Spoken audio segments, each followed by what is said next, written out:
Get your towel or your tissue, you've got your beauty blender that you've already squeezed all the water out of, put it inside there, squeeze, and what that does is it absorbs all of the excess water.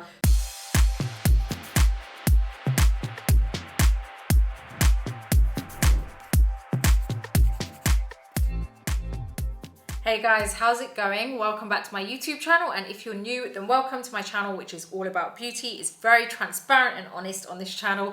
Now today's video is all about how to use a beauty blender. Even though this is a short video, it's something I felt that I really needed to create for you guys because I get a lot of questions on my previous YouTube videos about how did you prep your beauty blender? Was it dry? Was it wet? Was it damp? It's really difficult to sometimes put that into words in terms of like how to prep it. So I thought, what better way than to actually create a video to answer your question. Now, if you do like this video, please do give it a thumbs up. Don't forget to subscribe to my channel and hit the bell button so that you never miss any of my future videos. And you can catch me over on Instagram where you can watch my stories for some daily beauty news. Now let's jump straight into the video.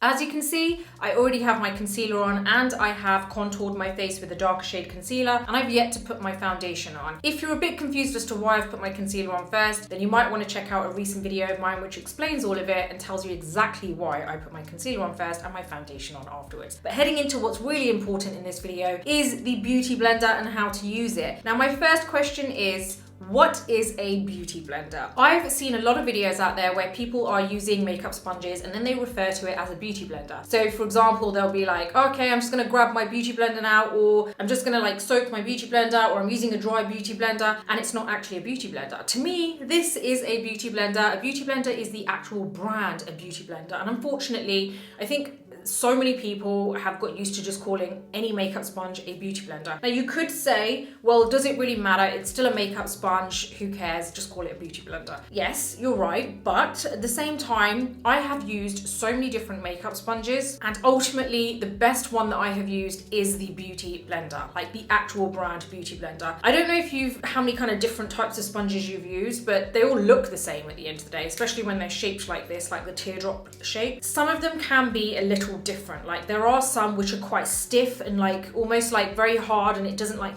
it's just not soft, you know? Whereas this one, you know, it's really kind of squishy. You can, you know, it just really like molds around the face really well. Whereas some sponges are very, very hard, and it's kind of like, you know, you're like kind of hitting your face with a brick half the time. The beauty blender is very, very soft. So to me, I do feel that there is quite a difference between normal makeup sponges and the actual beauty blender. You do get some makeup sponges which are also very soft. I'm just saying that personally, I don't know, maybe it's a real kind of like minor thing, but I personally think, you know, to me, that's a beauty blender, the actual brand beauty blender. I just want to make that clear whenever you see any of my videos and I'm saying, you know, you want to grab a beauty blender, and maybe you have ended up finding a makeup sponge which it looks the same, but it's very stiff and hard, and you know, you can't really wet it because it doesn't really absorb anything. You know, maybe you might be wondering, well, hold on, I'm doing the same thing that she's doing, but the result's not the same. And that could be it. So make sure that it is an actual beauty blender if you want to make sure you get the same result that I am trying to kind of show you guys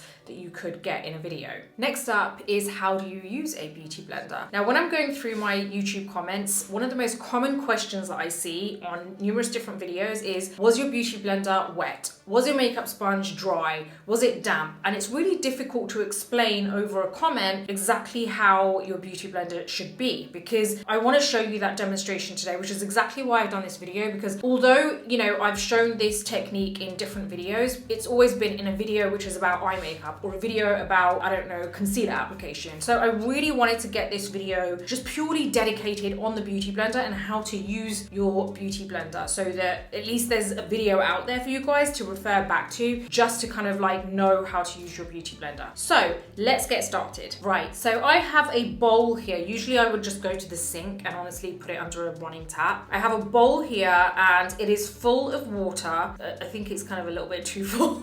So I've got to be careful, but I've got my beauty blender here. Now this is a dry beauty blender. I never use a dry beauty blender on any of my videos. Maybe if I am kind of like buffing in concealer, and that's just because I probably can't be bothered to actually go and wet you know, like do this technique, but it's only my concealer I'm buffing in, you know, like my contouring in certain areas. It's not actually all over. Like I definitely wouldn't use a dry beauty blender for, you know, larger surface areas of the face to apply concealer or to apply foundation especially. So this is my dry beauty blender. You can see that's the normal size. Now I'm gonna put this into the water, and what I usually do is I keep it under a running tap so that the water is continuously kind of like going on it, and I squeeze it. Like I'm constantly, as you can see, squeezing this sponge in the water, and that's what I do under a running tap. And eventually you'll see that the beauty blender actually doubles in size and it's so much bigger. And this is what I mean, like if you have a beauty blender which is that hard one that doesn't actually, you know, it's not very soft, you can do this as much as you want and it just doesn't kind of absorb much of the water, whereas this will actually double in size. So I really wanted to kind of like make you understand that there is a difference between makeup sponges and the actual beauty blender.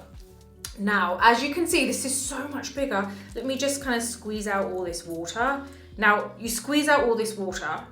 Can you see the size now? It's double the size. Now, even though we've squeezed out all of that water, let me just put this down before I completely spill this all over myself. Even though we have squeezed out all of the water, now you can see it's double in size, right? It isn't ready to be used, because what you want to do is grab a towel or a tissue. Get your towel or your tissue. You've got your beauty blender that you've already squeezed all the water out of.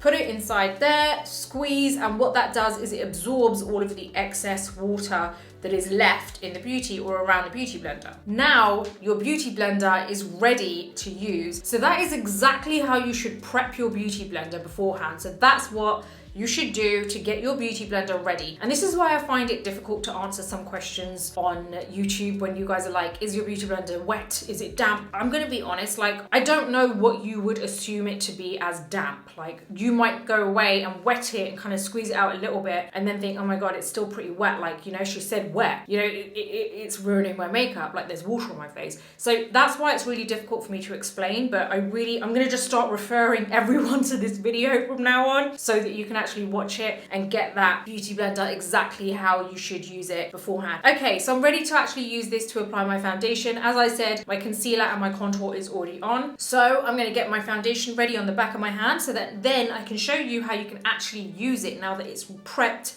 perfectly for foundation application. Right, I have my foundation on the back of my hand there. I've got my sponge ready. Now what I do is I actually apply the foundation to the sponge like this. So you can see I'm not dipping in and putting the foundation on my face like that. I'm kind of like really kind of buffing into my hand, and then you can see it's buffed right into that sponge. It's not kind of like just in one place. And then I'm gonna start buffing into my face. Now, as you can see, when I'm going over, I always start from the forehead, by the way, guys. I always start at the top and then I work my way down, but I do it very strategically. So I do my forehead, go down the nose, go down the under eyes, and then do the rest of the face. You don't have to do it that way. It's just, I'm a bit OCD about the kind of method of application and the order that I actually apply things in. So that's just me. So I've gone down my nose. I just want to make it very clear. This is me not saying that this is the right way to do it, to apply your foundation. This is me saying, this is how I apply it, because I get a lot of you leaving comments saying, I really want to get that finish to my foundation. So this is me telling you how I get this finish. Personally, even on clients, I also do apply it in this way. Like for example, if you go here, and then you go here, and then you go here, and you're just kind of like randomly buffing into your face, there's not really any kind of fluidity there, you know? It's kind of like all over the place, and if you just take a few extra seconds to just actually, because you've still got to go in all the same places. All I'm saying is just kind of start from the top, work your way down, and you'll find that when you start actually applying your makeup that way, you'll find that you end up getting a much cleaner, flawless finish, and you don't get that patchiness either. And also you get more of an even finish by buffing the foundation into sponge before you buff it into your face. So that's all I'm trying to say. So right now what I'm going to do, I've buffed it into the sponge again. I'm basically distributing the foundation over the sponge thoroughly before it actually goes onto my skin, so that it's just not a dollop of foundation there that I'm trying to spread across, because then I'm ruining all that concealer underneath. So as you can see, gone on the under eye area, and you can see like when I'm like, can you see how like I'm bouncing, but it's not like, you know, it's like really close together. It's barely lifting off my skin, and then it's kind of like very like gliding across, but it's bouncing across as it's gliding. So same thing on the other side. And that's how I get a really nice finish to my skin because I feel like everything is even then. Now the one place that I usually do kind of like swipe is on the under kind of jawline area here. And that's just to kind of like speed it up a bit, and there's not really any concealer there anyway, so I'm not kind of like, you know, wiping away anything. Last off, I just go around to make sure I've got into all the corners and everything. And that basically is how I use my beauty blender to apply my foundation. I really do hope that that kind of like explains it all. Now I'm just gonna quickly set my makeup with my powder and I'll be back in a sec. So I've set my makeup, added all of the extra bits that I like, and hopefully you guys understand now how to use a beauty blender in the correct way and what a beauty blender actually is. Now, I just want to add that I'm not saying that you can't use any other kind of makeup sponge. You can. I'm just trying to explain to you what a beauty blender is and the fact that I use an actual beauty blender and how I use it. I just wanted you guys to understand the correct way to use the actual beauty blender. It doesn't mean that you can't use other sponges. Other makeup sponges are quite good too. A lot of other makeup sponges are actually quite similar to Beauty Blender, but there are some which are just that they're really dense sponges, so they don't actually kind of like double in size, and they're not soft, and it's very kind of hard on the skin like I mentioned. So I really wanted you guys to have a better understanding about makeup sponges in general and understand that there are so many different types, so that can also kind of have a effect in the type of result that you get too. Well, there you go. That was a short and sweet video for you guys, but now you know exactly what a beauty blender is and how to use it, how to prep it properly for makeup application. If you have any questions, let me know in the comments box below. As always, if you like this video, please do give it a thumbs up. Don't forget to subscribe to my channel and hit the bell button so that you never miss any of my future videos. Until the next video, take care and I'll see you soon.